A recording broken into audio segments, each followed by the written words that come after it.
Pastor గారికి వందనాలు. మీ అందరికీ నా వందనాలు.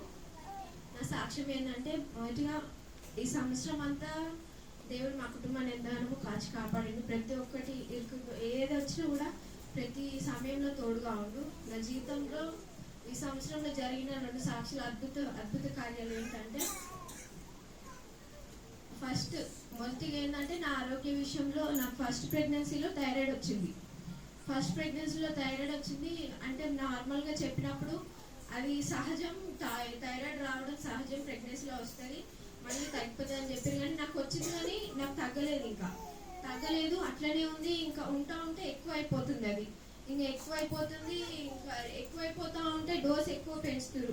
మామూలుగా అయితే ఫస్ట్ నాకు 12.5 ఉండే, ఇక ఉంటే 75 అక్కడి వరకు వచ్చింది, లాస్ట్ స్టేజ్ వరకు వచ్చింది. రోజు టాబ్లెట్స్ వేసుకున్నప్పుడు ఏసయ్యా, ఈ టాబ్లెట్లు వేసుకోకుండా ఎప్పుడు ఉంటే ఏసయ్యా అనుకునేదాన్ని నేనైతే. ప్రతిరోజు మరి నాకు థైరాయిడ్ ఉంది, పాశ్రమ గారు కూడా ప్రార్థన చేసేటప్పుడు ఖచ్చితంగా క్లారిటీగా థైరాయిడ్ ఉన్న వాళ్ళు థైరాయిడ్ మొత్తం స్వస్థపరచాలి, అసలు ఆ థైరాయిడ్ అనే మాట కూడా ఉండదని ప్రార్థన చేసింది. దేవుడు నన్ను ఎంతగానో స్వస్థపరిచిండు. సెకండ్ ప్రెగ్నెన్సీ వచ్చి నేను థైరాయిడ్ టెస్ట్ చేసుకోలేదు. ఇంకా టెన్షన్లో పడి ఇంకా నేను థైరాయిడ్ టెస్ట్ చేసుకోవడం మర్చిపోయినా. అయితే లాస్ట్కి ఇంకా ఒక 3 months తర్వాత హాస్పిటల్కి వెళ్ళి థైరాయిడ్ టెస్ట్ చేసుకుంటే రిపోర్ట్ తీసుకొని వెళ్ళినాం. బ్లడ్ బ్యాంక్ దగ్గర రిపోర్ట్ తీసుకొని డాక్టర్ దగ్గరికి వెళ్తే అసలు నీకు థైరాయిడే లేదమ్మా, థైరాయిడ్ ఉండాల్సినంత కూడా లేదు నీకు అని చెప్పింది. అప్పుడు దేవుని నామానికి వందనాలు వేసేయని, నన్ను స్వస్థపరిచినందుకు వందనాలు వేసేయని నేను ఎంతగానో సంతోషపడ్డా ఆరోగ్య విషయంలో. ఇంకో సాక్ష్యం ఏంటంటే ఈ సంవత్సరం మా బండికి యాక్సిడెంట్ అయింది. అది మా బండి వేరే బండిని గుద్దలేదు, వేరే పాల డీసం వచ్చి మా బండిని గుద్దింది. అసలు బండి మొత్తం డ్యామేజ్ అయిపోయింది. అర్ధరాత్రి 11 గంటలకు కరెక్ట్ బండి యాక్సిడెంట్ అయింది. అసలు ఎట్లా టెన్షన్ అంటే ఫుల్ టెన్షన్ అయిపోతుంది. అసలు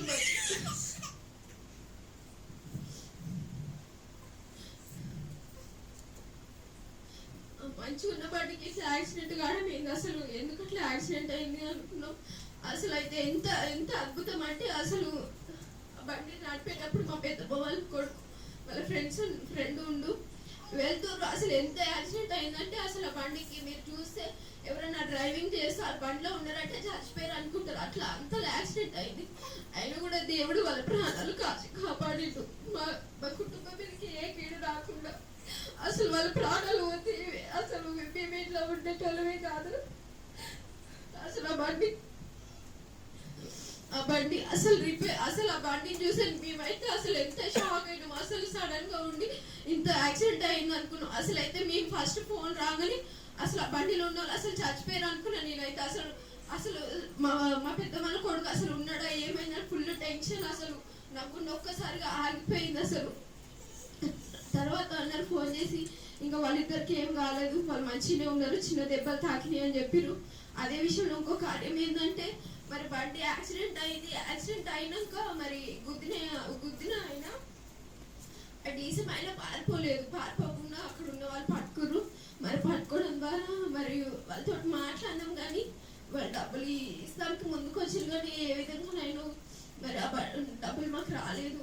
మరి మహేష్ నా భర్త ఏం చేసిందంటే, ఒక 2 నెలల క్రితం ఫస్ట్ గానే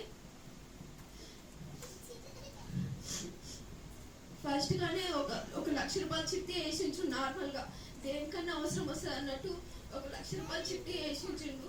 మరి ఆ చిట్టి సరే ఎప్పుడన్నా అవసరం ఉన్నప్పుడు మేము ఎత్తుకోవచ్చులే, మేము మా కొరకు డబ్బులు ఉంటాయి అనుకున్నాం.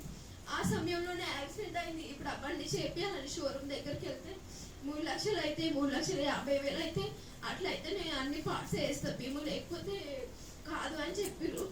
అయితే మాకు ఏం అర్థం కావట్లేదు. ఆ బండి సరే మరి అంత డబ్బులు వాళ్ళు ఇవ్వలేను అని చెప్పారు. సగం అన్న ఇస్తామని ముందుకు వచ్చిర్రు. మరి ఆ సగం కూడా ఇవ్వకుండా మొత్తం అయిపోయింది. ఇక లాస్ట్ పోలీస్ స్టేషన్లో కేసు అయినా కూడా సరే మేము ఏమి ఇవ్వమని వాళ్ళు వెళ్ళిపోయారు. అసలు ఆ బండి అట్లనే ఉంది. 1 నెల రోజుల వరకు ఆ బండి ఎక్కడ యాక్సిడెంట్ అయిందో అక్కడనే ఉంది. అసలు మాకు ఏం చేయాలో ఏం తోచట్లేదు.